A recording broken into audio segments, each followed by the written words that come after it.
Oke, halo guys, kembali lagi dengan Forhes. Apa kabarnya teman-teman semua? Semoga yang nonton video ini selalu diberikan kesehatan, keselamatan, dan semua kebutuhannya bisa tercukupi. Sip, mantap. Ini dia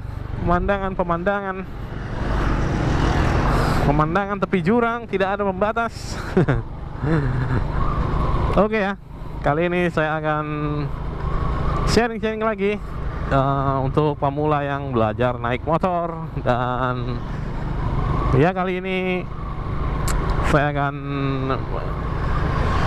ceritakan atau sharing gimana sih pemula yang biasanya saya ajarin itu gimana dia progresnya ya, supaya cepet belajarnya.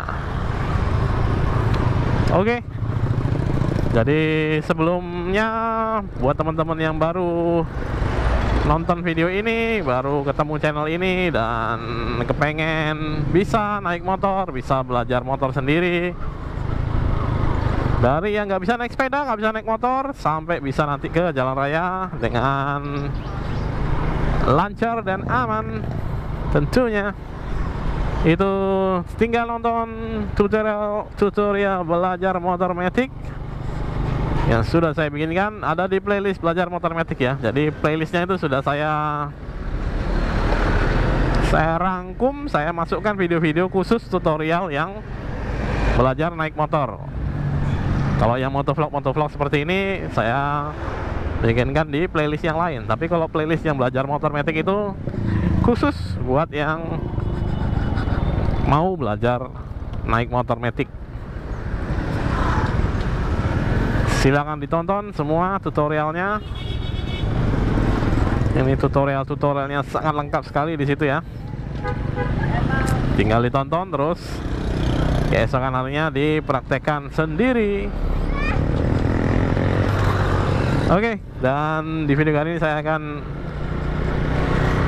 sharing tips-tipsnya buat pemula, gimana supaya bisa cepat mengendarai motor matic terutama ya. Itu saya sudah bikinkan playlistnya juga. Yang ini di playlist tutoring ya, buat teman-teman yang pengen tahu, pengen lihat bagaimana cara ngajarin pemula. Saya sendiri langsung yang mengajari pemula ya, bagaimana caranya. Itu ada di playlist tutoring namanya. Oke, jadi untuk pemula yang pertama-tama belum pernah naik sepeda, bahkan nggak bisa naik sepeda, belum pernah naik motor, atau sudah pernah naik motor tapi belum bisa menguasai, itu biasanya yang saya lihat adalah problematik yang pertama adalah dia nggak percaya diri dengan badannya ya. Badannya bisa nyampe ke tanah gitu, maksudnya kakinya bisa napak ke tanah. Itu adalah problem yang sering saya hadapi ketika ngajarin pemula belajar motor matic ini.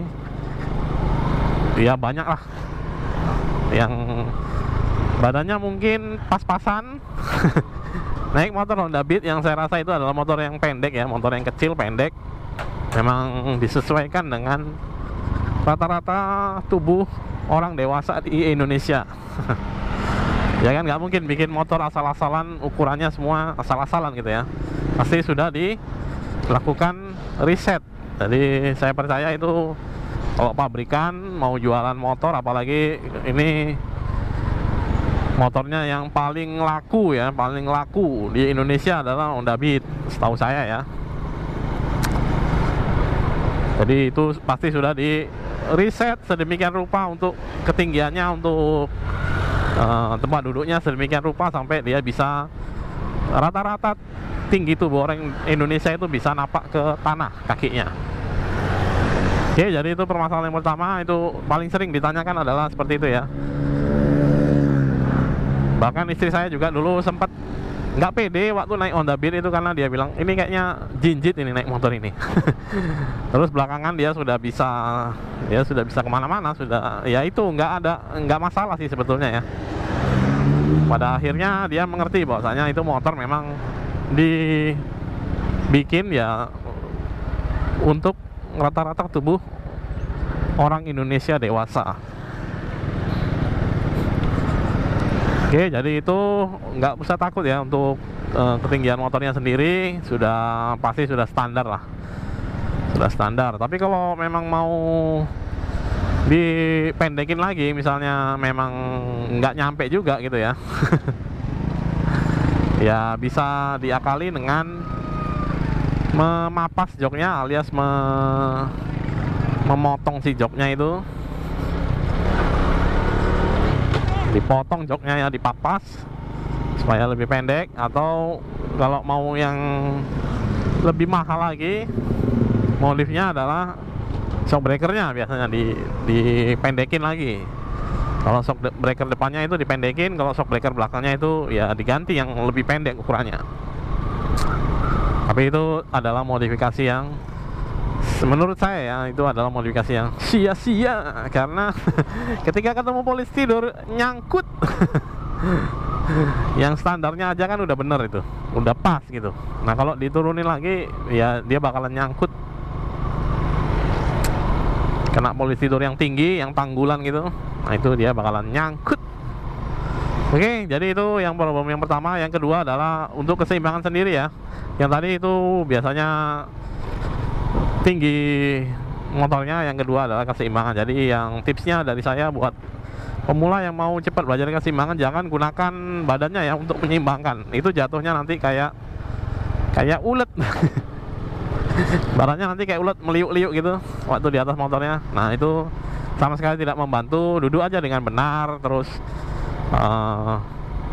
lakukan stop and go dulu, belajar stop and go, lakukan itu berulang-ulang, jarak pendek dulu, jarak pendek. Setelah itu baru jaraknya ditambah lebih panjang, baru nanti ketika sudah nyaman, sudah ngerti, sudah pede, baru ditambah lagi jaraknya. Jadi jangan diseimbangkan menggunakan badan ya, badannya nanti meliuk-meliuk gitu. Nah itu biasanya yang di playlist tutorial itu yang part 1 kayak Dimas itu, part 1-nya badannya agak dipaksakan untuk menyeimbangkan si motornya. Jadi yang benar adalah posisinya ya duduk aja, duduk biasa gitu. Baru belajar stop and go dulu, jalan stop and go. Terus setelah itu dicoba agak panjang. Nah ketika sudah panjang ya, kakinya dinaikkan satu. Nah ketika sudah enak dinaikkan satu, baru dinaikkan keduanya, seperti itu. Jadi kakinya dinaikin satu dulu ya, kalau belum pede, keseimbangannya belum pede, kakinya dinaikin satu dulu. Nah jalan dulu, set, berhenti, set, berhenti, kakinya dinaikin satu. Baru kalau udah enak jalan, set, kakinya dinaikin dua-duanya. Biasanya langsung bisa sih itu, naikin dua-duanya gitu. Nah ketika mau berhenti baru direm, terus kakinya dua-dua turun. Seperti itu ya. Oke, jadi itu untuk keseimbangan untuk pemula, tipsnya ya, supaya cepat bisa belajar keseimbangan. Terus belajar belok, tipsnya adalah beloknya dengan pelan ya, beloknya dengan kecepatan yang pelan. Saya nggak menyarankan belok itu sambil direm, sambil digas, sambil diapain ya. Tapi ketika kamu jalan kan gini, jalan gitu ya, itu kan ada kecepatan standarmu, kecepatan yang kamu nyaman gitu. Nah ketika mau belok, itu kecepatannya diturunkan, dipelankan. Jadi bisa dengan gasnya dilosin, atau nggak ditahan ya gasnya ya, dibuang itu gasnya. Atau bisa juga dibantu dengan melakukan pengereman, bisa lebih pelan lagi nanti motornya. Nah ketika sudah semakin pelan, dia akan semakin mudah untuk dibelokkan. Jadi sambil direm juga bisa, kalau memang kecepatanmu yang standar itu itu cukup kenceng misalnya. Nah itu kalau kamu mau belok, ya itu dipelanin dulu. Intinya adalah sebelum belok adalah pelan, lebih pelan daripada kecepatanmu yang biasanya. Bisa pelannya bisa dengan rem, atau misalnya kalau kamu juga kecepatannya segini aja waktu mau belok, ya ini bisa. Tapi lebih baik dipelankan daripada kecepatan standarmu ya, daripada kecepatanmu yang biasanya. Ketika sudah pelan, nah gini, nah ini sudah enak untuk lakukan belok. Ketika belok itu, ketika dibelokin stangnya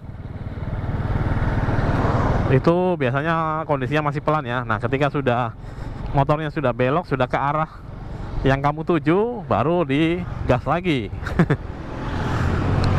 Jadi seperti itu ya kalau untuk belok.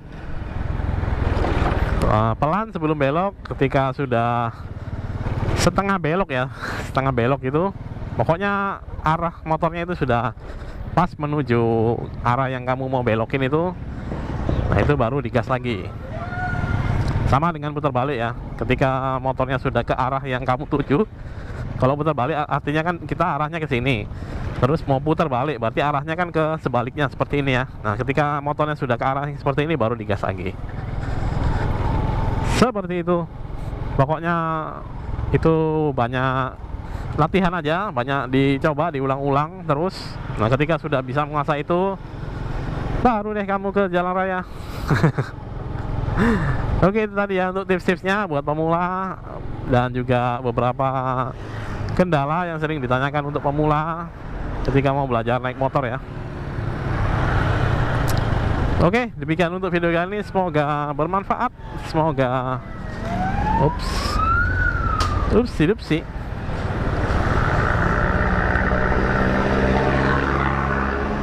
Wah, ini rombongannya panjang sekali nih. Ada mobil duka tadi ya.